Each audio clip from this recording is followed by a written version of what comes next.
এই বস্তি আপনি আগুন দিয়ে পুরো ছারখার করে দিবেন, আর বস্তির মানুষজন কি বয়ে বয়ে আঙ্গুল চুষবো? হ্যাঁ, মাথায় যতগুলা চুল আছে না, একটা নিয়ে ওর বাড়ি ফিরা হইব না, কিন্তু সব চুল এনে ছিঁড়ে রাইখা দিব। এই চুপ! আর একটা কথা বললে কি টেনে ছিঁড়ে ফেলবো। এই গাড়ি আসিসটা নিয়ে চল। এই কি করছো বলতেছো না? আমার বলে কি দোষ করছে? কেন নিয়ে যেতেছ?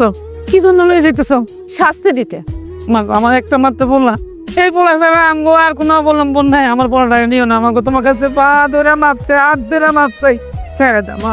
তোমার তো কইলে আমগো শাস্তি দাও, আমার শাস্তি দাও, ওর বাপের শাস্তি দাও, তো ছেড়ে দাও মা, আমার বলাটা নিও না। ও মা, তোমার যা শাস্তি দাও আমগো দাও, আমার বলাটা ছেড়ে দাও মা।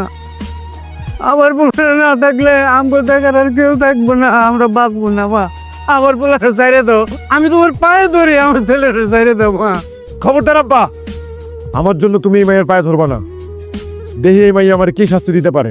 আমি তো কোনো অন্যায় করি নাই, আমার মধ্যে কোনো ভয় ডরও নাই, কিন্তু আমার জন্য এই বড় লোকের অহংকারী মেয়ের কাছে তোমরা মাথা নত করবা না। তোর এখনো এত তেজ? আসলেই তোর সাহস আছে। তোর এই বুকটা কেটে কলিজাটা বের করে দেখতে চাই, কলিজাটা কত বড়। এই নিয়ে চল।